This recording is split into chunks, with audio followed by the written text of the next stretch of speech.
인류 역사상 가장 영화 같은 구출 사건이 있었습니다. 이 사건은 1976년 7월에 있었던 아프리카 우간다의 엔테베 공항에 있었던 일이었습니다. 1976년 6월 27일에 아테네 공항을 출발한 에어 프랑스가 여객기가 아랍 테러리스트들에 의해서 공중 납치를 당하였죠. 비행기는 102명의 승객이 이스라엘 사람들이 타고 있다가 인질이 되고 말았습니다.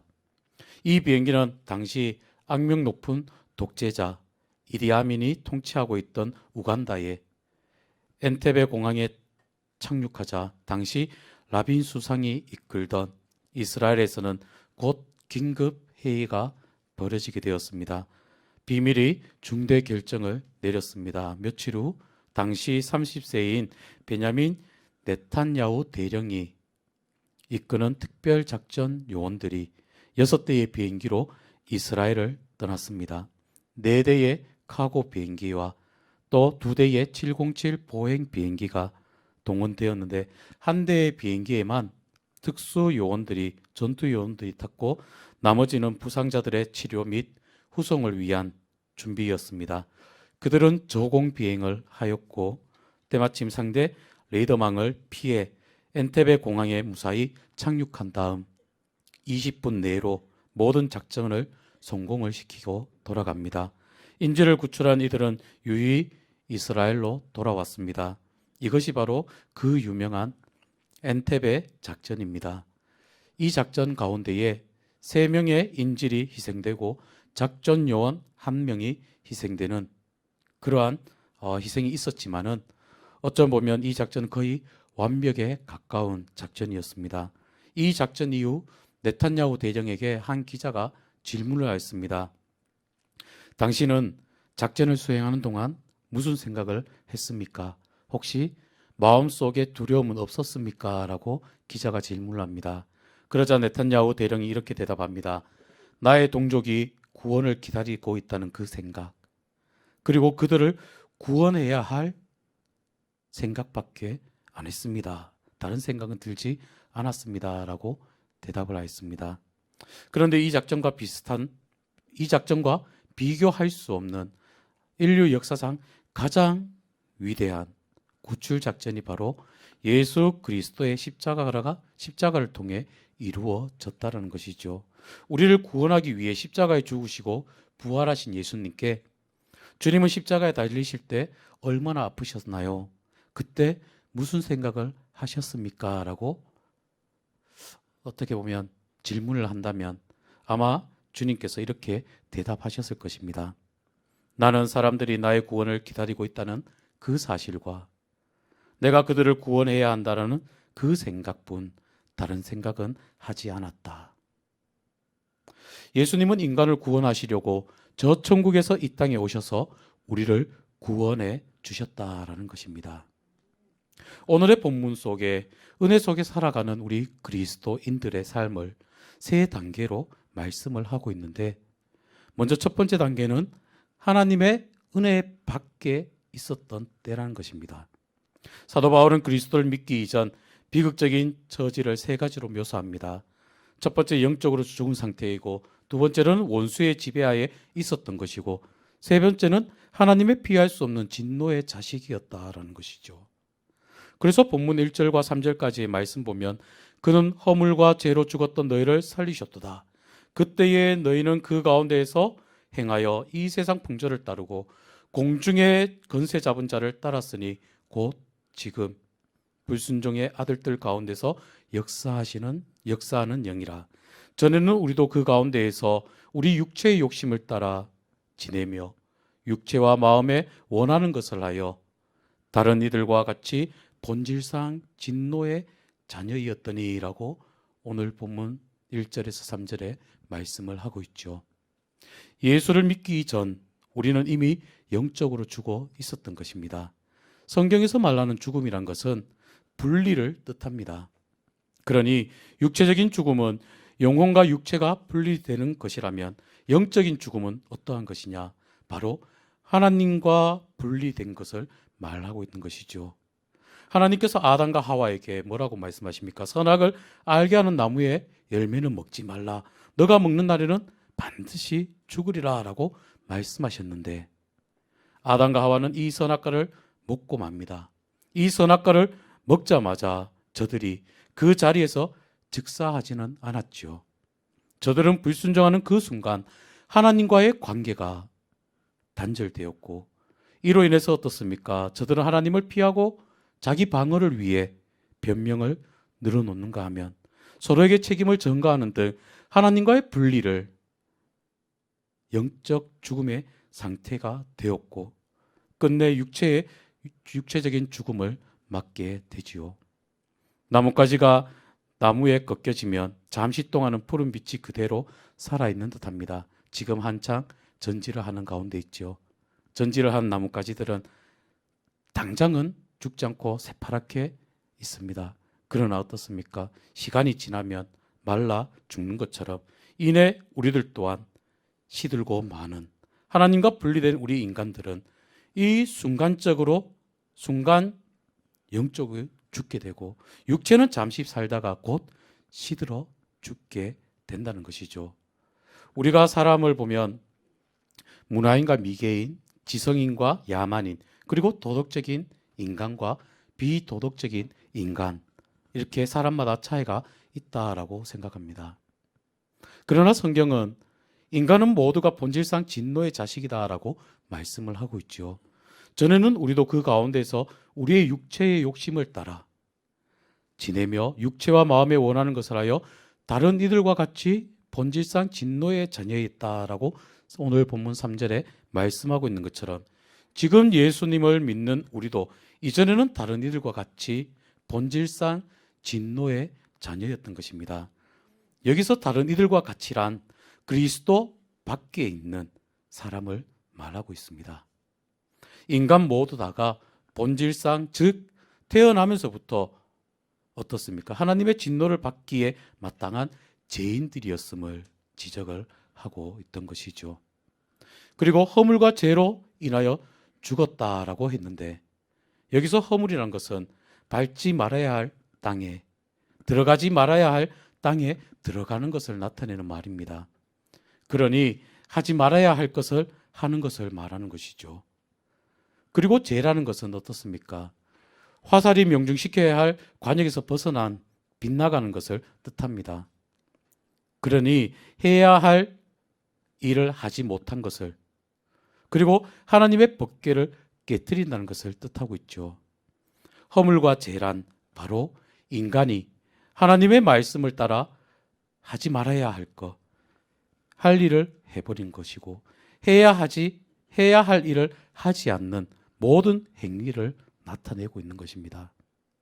그러니 하나님의 명령 하라, 하지 마라 이 두 가지로 나눌 수 있는데 인간은 하라라고 말씀하신 것은 하지 않고 도리어 하지 말라라고 금하신 것을 행함으로 인해서 하나님의 법을 깨뜨림으로 인해 우리는 죽음에 이르게 된다는 것이죠. 여러분들은 자신을 어떻게 평가하고 계십니까? 나의 나됨은 나는 본질상 진노의 자식이다. 모든 사람 중에 가장 악한 사람이다. 라는 것을 인정하는 데에 은혜가 바로 여기서부터 시작되어진다는 것이죠. 나는 하나님 앞에 죄인이다. 그러나 우리가 할 말이 없는 나는 나 자신에 대해서 할 말이 없지만은 그래도 나의 나된 것은 오직 하나님의 은혜라는 것을 우리는 고백을 해야 한다는 것입니다. 은혜를 은혜로 알게 될 때에 은혜가 은혜 된다는 것입니다. 은혜를 은혜로 깨닫지 못하는 자에게는 은혜는 아무리 은혜를 준다 하더라도 그 의미를 알지 못한다는 것이죠. 은혜 속에 살고 은혜 속에 죽어도 소용이 없습니다. 은혜를 반드시 알아야 한다는 것이죠. 그것은 무엇으로 되느냐? 믿음으로써 비로소 은혜를 은혜로 알게 되고 깨닫게 된다는 사실 꼭 기억하시길 바랍니다. 믿음으로만 겸손케 되고 자기됨을 알고 은혜를 받아들이게 되고 은혜의 그 깊고 넓은 뜻을 알게 된다는 것이죠. 두 번째 단계는 그리스도로 말미암아 구원의 은혜를 입게 되는 단계에 이르게 됩니다. 본문 4절과 5절에 보면 긍휼이 풍성하신 하나님이 우리를 사랑하신 그 큰 사랑을 인하여 허물로 죽은 우리를 그리스도와 함께 살리셨고 너희는 은혜로 구원을 받은 것이라 라고 말씀을 하고 있습니다. 전에는 허물과 죄로 죽게 되었고 하나님의 진노의 자식이었던 우리에게 새로운 생명이 주어졌던 것입니다. 그래서 고린도후서 5장에 보면 5장 17절에 보면 이렇게 말하고 있지 않습니까? 그런즉 누구든지 그리스도 안에 있으면 새로운 피조물이라 이전 것은 지나갔으니 보라 새 것이 되었도다라고 말씀을 하고 있는 것처럼 이제는 죽음과 사단의 지배 아래 하나님의 진노와 상관없는 하나님의 그 큰 사랑으로 인하여 그리스도와 함께 살게 된다는 것을 꼭 깨닫는 여러분들 되시길 바랍니다. 오늘 본문에 의하면 은총에 이르게 한 4가지 방편이 언급되어 있는데 긍휼과 사랑과 은혜와 자비입니다. 여기서 긍휼이란 것은 어떤 말씀입니까? 어떤 사람을 마땅히 저주해야 하는데 저주하지 않는 것을 뜻하는 단어이지요. 인간이 하나님 앞에 허물과 죄로 인해서 마땅히 저주를 받을 수밖에 없었던 우리들인데 하나님께서는 우리를 불쌍히 여기셔서 저주를 내리지 않으신 것이 바로 긍휼입니다. 또 사랑은 무엇입니까? 아가페로서 상대방의 유익을 구하는 것입니다.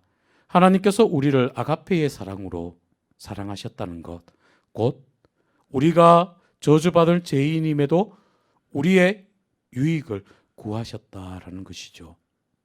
은혜는 무엇입니까? 받을 자격이 없는 사람에게 베풀어지는 호의입니다. 하나님은 우리를 긍휼히 여기시고 사랑하시고 또 우리에게 은혜를 베풀어 주셨습니다.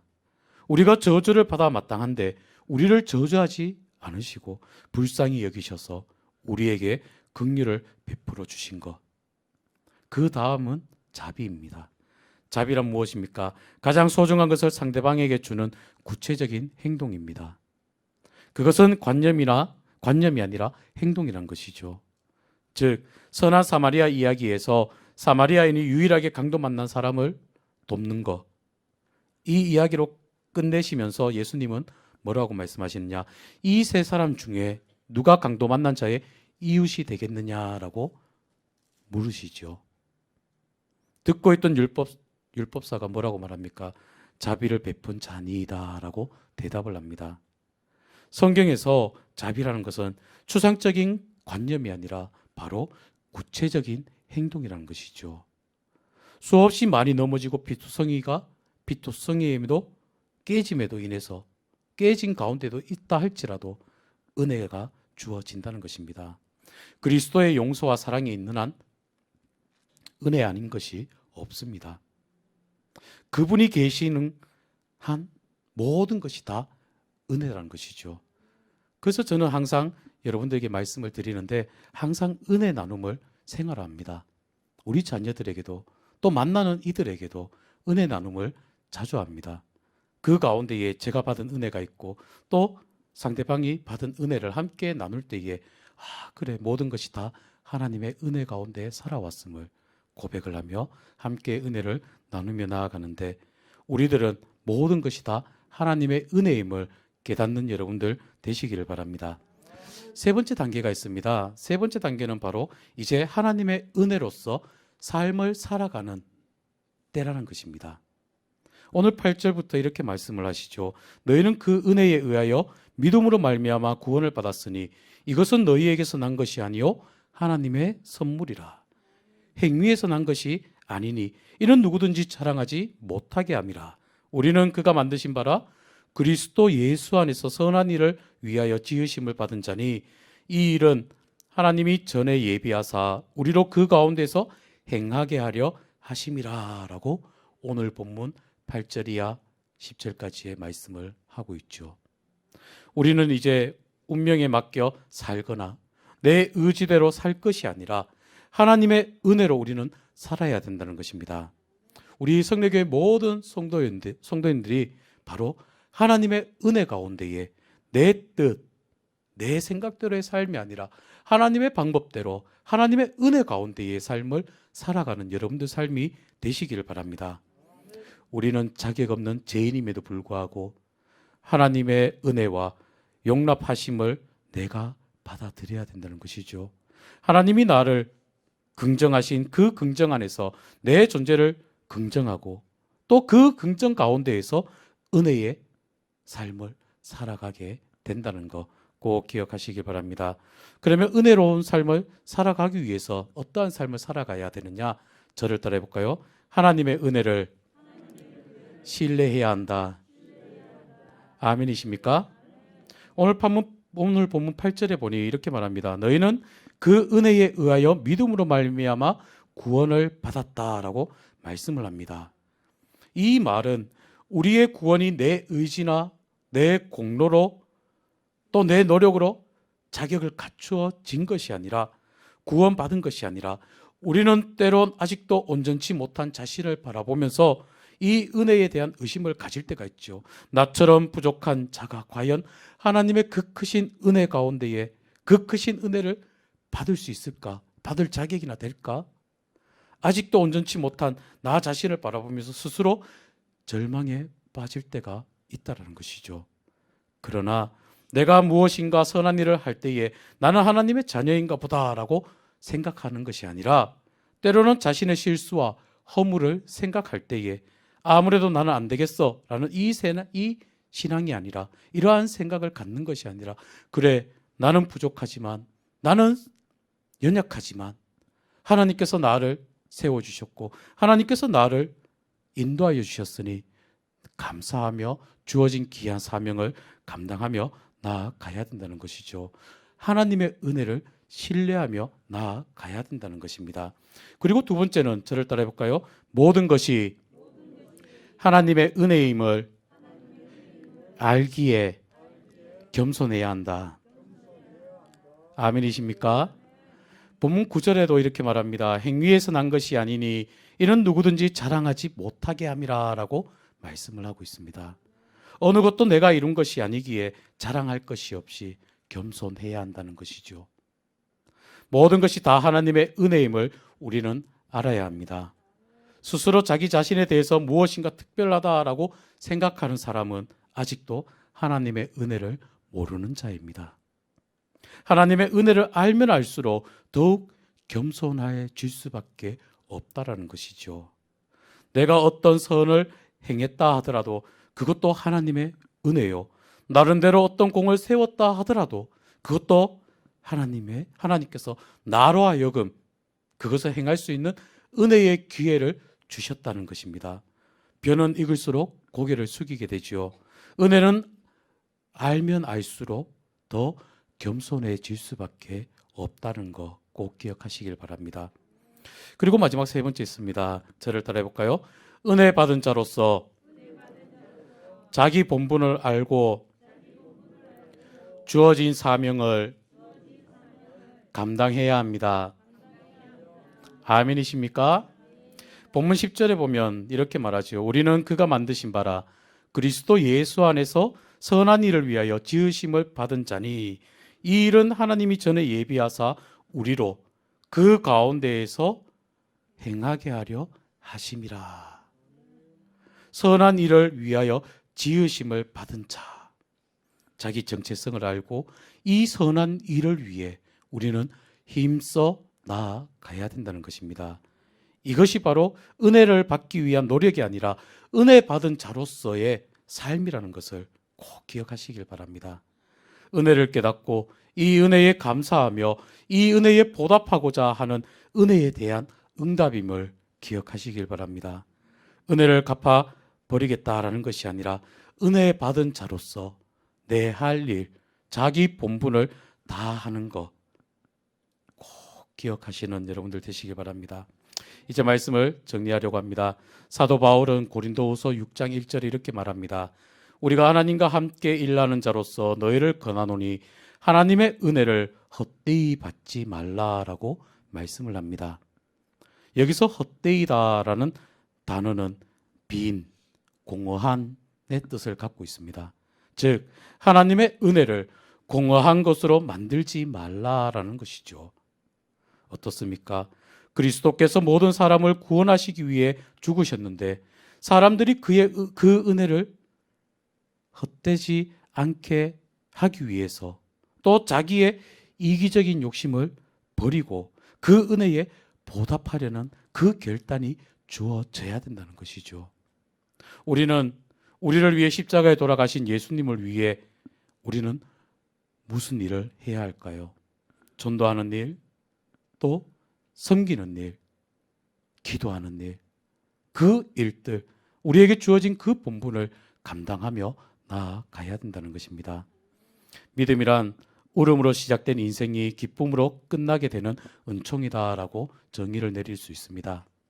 즉 예수 그리스도를 믿음으로 얻게 된 그 큰 구원의 은총과 오늘 또 우리 삶 속에 베푸시는 그 은혜의 섭리를 우리는 믿음으로 믿고 더 나아가서 그 은혜를 기쁘게 받아들이고 선한 일을 위해 지음받은 우리의 사명을 감당하며 나아가는 그러한 삶이 바로 우리 믿음의 삶이란 것이죠.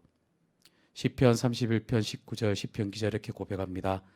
주를 두려워하는 자를 위하여 쌓아두신 은혜 곧 주께 피하는 자를 위하여 인생 앞에 베푸신 은혜가 어찌 그리 큰지요. 우리에게 준 그 큰 은혜를 기억하며 은혜에 보답하는 그러한 삶을 살아가는 또 사순절 기간을 보내며 나아가는 여러분들 삶이 되시길 간절히 기도합니다. 함께 기도하시겠습니다. 하나님 감사합니다. 연약하고 부족한 저희들을 사랑하여 하나밖에 없는 독생자 예수님을 이 땅에 보내주시고 그 큰 구원의 은혜 가운데에 오늘 또 우리의 삶 속에 베푸시는 그 은혜의 섭리를 깨닫고 기쁨으로 또 우리에게 주어진 귀한 사명을 감당하며 나아가는 우리들 세워주심을 감사합니다. 특별히 우리에게 주어진 귀한 사명 더 잘 감당할 수 있도록 굳건한 믿음을 허락하여 주시고 넉넉한 은혜 하나님께서 허락하여 주셔서 하나님의 기쁨이 되며 이웃들에게 선한 영향력을 끼치며 나아가는 우리 성례교회와 우리 모든 믿음의 권속들 다 되게 은혜를 허락하여 주시옵소서. 예수님의 이름으로 기도하옵나이다. 아멘. 찬송가 310장 찬송하시겠습니다.